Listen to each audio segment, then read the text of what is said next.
अभ्युदय 2026 विचार विमर्श और संवाद। नमस्कार, मैं खुशी पांडे और आप देख रहे हैं अभ्युदय प्रोग्राम 2026 के इस खास पॉडकास्ट को। आज हमारे साथ मौजूद हैं प्राची, जो कि माखनलाल की ही पूर्व छात्रा हैं और ये इस वक्त one of the most trusted organization child rights में एज अ ब्रांड कम्युनिकेशन काम कर रही हैं। मैं आपका बहुत बहुत स्वागत करती हूँ हमारे इस पॉडकास्ट में। Okay, so ma'am, like as you are studying in media, तो ये एनजीओ का ख्याल कहाँ से आया आपके माइंड में?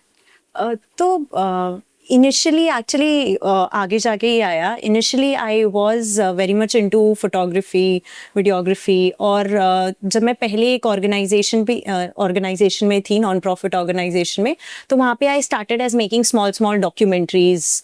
और फिर उसके बाद थोड़ा लगा कि okay, communications manager in a non profit also sounds good, and it's a very in a way giving back to the society kind of a thing. And जब मैं छोटी जब वो डॉक्यूमेंट्रीज भी बनाई थी, when I met people at grass root level, उनकी problems और उनकी कहानियाँ सुन के, then I felt like okay, I should be working for them, मुझे उनके लिए काम करना चाहिए।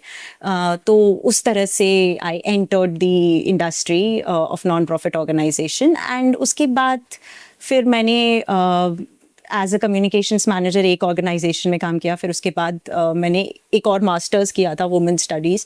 तो उसके बाद और I understood a lot of things, बहुत सारी अलग अलग थ्योरीज के हिसाब से। एंड देन उसके बाद मुझे एक चाइल्ड राइट्स ऑर्गेनाइजेशन जो है उसमें मुझे जॉब मिला, and I have completed now 5 years over there. And वहाँ पे भी I would say journalism, mass communication, आप जहाँ भी बोलते हैं, story telling is one of the most important thing that we हम जिस पे सबसे ज़्यादा ध्यान देते हैं। जर्नलिज्म में जाएंगे, आज हमने जैसे हमारे लेक्चर्स में भी सुना कि सर ने स्टोरीज़ के बारे में बताया कि आप कैसे स्टोरी कवर करते हैं। So with non profit also there are lots of stories of specially because बच्चों के साथ काम करते हैं, तो बहुत सारी ऐसे बच्चों की स्टोरीज होती है। एक स्टोरी थी जिसमें एक दलित बच्ची थी जिसने बहुत सारे प्रॉब्लम्स के बाद उसने अपना मतलब मेडिकल का एग्ज़ाम क्लियर किया। अब वो अपने ही विलेज में she is the first doctor.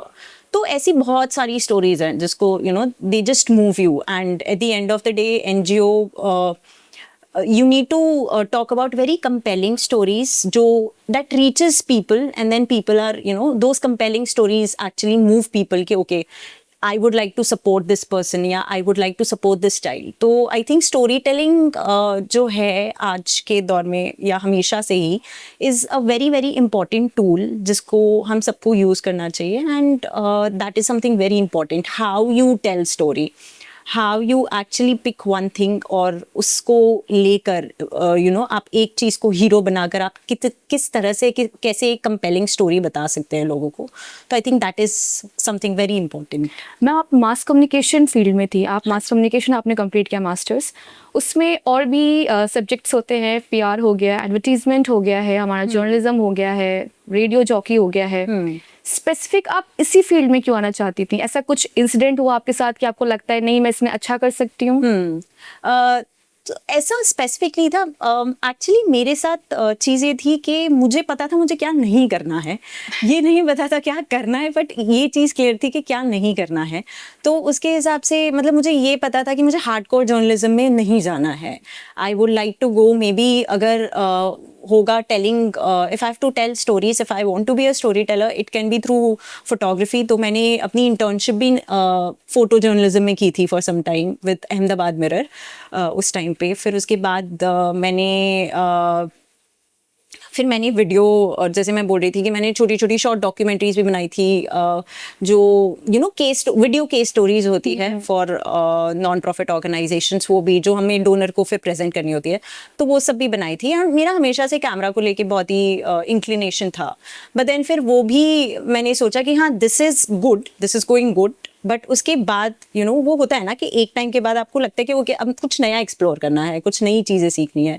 तो उसके हिसाब से फिर सोशल मीडिया का भी बस वो आया ही था वो दौर, तो सोशल मीडिया पे हम बात करने लगे, शॉर्ट फॉर्म कंटेंट, वो सारी चीज़ें, कैसे आप एक लाइन में कंपेलिंग स्टोरी, एक लाइन में आप कैसे स्टोरी बोल सकते हो, वो सारी चीज़ें।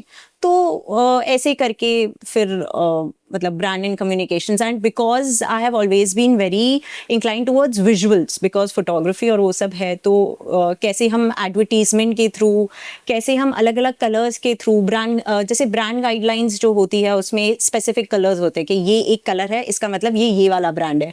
आप ब्लू कलर देखेंगे तो आप देखते ही बोल देंगे अरे ये तो यूनिसेफ है, even if it's some other brand. तो ऐसी बहुत सारी चीज़ें होती है जिसके around you play, and it's very interesting, मतलब I have found it very interesting. तो इसलिए मैं आप 13 साल बाद, मे बी शायद 15-16 ईयर्स हो गए हों, हाँ। और आप शायद एमपी नगर कैंपस में थी आप, माखनलाल वाले, तो यहाँ पे आकर कैसा लग रहा आपको, कैसा एक्सपीरियंस रहा आपका दोबारा इस? यहाँ पे आके पहले तो इतना, जैसे ही मैं घुसी थी कैंपस में, तो इतना कनेक्ट नहीं हो रहा था, but then when I saw teachers, हमारे जो पुराने टीचर्स हैं, Dwivedi sir, Rakhi ma'am, Garima ma'am, और सबको देख के, झा सर को भी देख के मुझे याद है कि हाँ ये तो बहुत बढ़िया पढ़ाते थे। अभी मैं विजेंदु सर को भी ढूंढ रही हूँ, मुझे मिले नहीं है अभी तक। तो उनको देख के फिर एकदम से मेरे को पुराना टाइम याद आ गया, और how we actually spend time, and कैसे मतलब हम कुछ भी चीज़ होती थी, कोई भी क्वेश्चंस होते थे, दे नेवर, उन्होंने कभी हमको ऐसे शट डाउन नहीं किया कि अरे कैसे सवाल पूछ रहे हो। They have always been there to answer, they have always been there to help. Vijendu sir के जो लेक्चर्स हैं, मतलब इंटरनेशनल रिलेशंस के, वो मैं अभी भी याद करती हूँ कि अरे these are so relevant even you know in the present time. तो और ऑफ कोर्स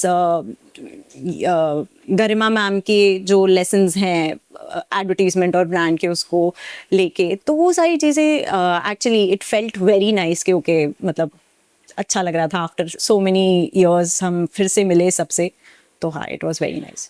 जो बैकग्राउंड, फॉर एग्जाम्पल किसने 12th अपना साइंस में किया, कॉमर्स में किया है, वो अचानक से इस फील्ड में आते हैं तो उन्हें कोई क्लैरिटी नहीं होती है। बैचलर्स भी कभी कभी निकल जाता है, ठीक है, मास्टर्स में भी आके उन्हें कोई क्लैरिटी नहीं होती कि मुझे बेसिकली कौन सी फील्ड में चूज करना चाहिए। So according to you, go with the flow is good, और you have to choose one career? I would say मैं खुद साइंस बैकग्राउंड से, उसके बाद मैंने बैचलर्स कंप्यूटर में किया है, तो मैं तो I am a very bad example to be honest, but I had always, it could be because of my father who has been in the similar field. तो मेरा हमेशा से इंक्लिनेशन रहा है towards mass communication, journalism and ये सारी चीज़ों में। तो go with the flow, I think initial उसमें go with the flow is still okay, where you find your niche. आप मैं आई वुड से कि आप ट्राई सारी चीज़ें करिए, because until and unless you try you will never know कि ओके क्या करना था और क्या नहीं करना था। तो मैं वही बोल रही हूँ, जैसे you can strike off things कि अच्छा ये मेरे काम की चीज़ नहीं है। जैसे मैंने इनिशियली एनिमेशन को लेके मैं बड़ी वो थी कि अरे मुझे एनिमेशन करना है, बट आई रियलाइज कि मैं कंप्यूटर के सामने इतनी देर नहीं बैठ सकती। तो that was a strike off कि ठीक है ये मैं नहीं कर सकती। हाँ, तो यू हैव टू एक्सप्लोर, और एक सर्टेन लेवल पे जाके आप you can go with the flow, and फिर उसके बाद उसमें एक नीश ढूंढ सकते कि हाँ इसमें मज़ा आ रहा है काम करने में, तो ये मुझे आगे फिर लेके जा सकते हैं। Because after certain point of time एक नीश भी बहुत ज़रूरी होता है टू रीच। जैसे आज हमने इतने सारे लोगों को देखा कि you know they have been working in their particular profession for 20 years 30 years, तो I think initially experiment ज़रूर करना चाहिए, explore करते रहना चाहिए, but एक टाइम के बाद you have to find your niche and make that better and better every day. मैंने सुना है आपके बारे में कि आप और आपके जो दोस्त हैं वो कॉलेज में थोड़ा सा क्लासेस में थोड़ा बहुत सो जाती थी, राखी मैम के क्लासेस में, एंड आप क्लास बंक करके लाइब्रेरी जाके पढ़ाई करती थी। हाँ, मैं ऐसा क्यों? पढ़ाई बंक नहीं, पर हाँ लेक्चर्स आर बोरिंग। नहीं, लेक्चर्स वर वेरी इंटरेस्टिंग। जैसे मैं बता रही हूँ, विजेंदु सर का लेक्चर बहुत, द्विवेदी सर का जो पॉलिटिक्स और उस पर जो लेक्चर होते थे वो बड़े आज भी हमें याद आते हैं। लाइब्रेरी एक्चुअली बिकॉज बुक्स उस टाइम बहुत ज़्यादा, अब तो अटेंशन स्पैन बहुत कम हो गया है और इतना पढ़ नहीं पाते हैं, बट उस टाइम पे लाइब्रेरी ऐसा लगता है कि अरे फ्री में बुक्स मिल रही है, इसको पढ़ा जाए, रीड किया जाए। तो मैं जाती थी और लाइब्रेरी में बहुत एक्सप्लोर करती थी, बहुत टाइम तक हम लोग स्पेंड करते थे। तो हाँ, उसमें मज़ा आता था। तो वही है। मैम जो एनजीओ में आना चाहते हैं, जो इस फील्ड में आना चाहते हैं, because people are very confuse between public relation and communication specialist, they think कि दोनों सेम होते हैं, बिकॉज दोनों का काम होता है आपकी इमेज को, ब्रांड की इमेज को सही से दिखाना। तो आप क्या बोलना चाहेंगे कि वो कैसे इस रास्ते में आ सकते हैं, कैसे उसको फॉलो अप कर सकते हैं? I think they are all overarching. मैं ये नहीं बोलूँगी एकदम सेम है, ओवर आर्चिंग है। और आजकल बहुत सारे ऑर्गेनाइजेशंस में ये होता है कि they expect you to do multiple things. ये नहीं होता है कि आप सिर्फ एक ही चीज़ कर रहे हैं। You have to be very, अब जैसे आजकल कैनवा को लेके लोग बहुत ज़्यादा वो करते हैं कि अच्छा आपको कैनवा आता है कि नहीं, बेसिक कैनवा आना बहुत ज़रूरी है। सो वो सारी चीज़ों को लेके मुझे लगता है कि जो स्पेशली नॉन प्रॉफिट में you have to be first very much ready to go on the ground, listen to people. मतलब आप अपनी कहानी उन पे मत जक्सटापोज कीजिए, आप उनकी कहानियाँ सुनिए और उसको जैसी है वैसी बताइए। तो वो चीज़ है। और you have to have that much of calibre कि आप बाहर जा सकते हैं और जितना ढूंढ सकते हैं उतनी स्टोरी सुनिए, लोगों से मिलिए। वो चीज़ें बहुत ज़रूरी है। Thank you so much ma'am, it was a great talk with you. Thank you so much. Thank you. वो पुराने दिन, वो सुहाने दिन, आशिकाने दिन, होश की नमी में भीगे वो पुराने दिन। दिन गुजर गए, हम किधर गए, पीछे मुड़ के देख पाए सब ठहर गए। अकेले हैं खड़े, कदम नहीं बढ़े, चल पड़ेंगे जब भी कोई राह चल पड़े। जाएंगे कहाँ क्या कुछ पता नहीं, कह रहे हैं वो कि हम की है खता नहीं। वो पुराने दिन,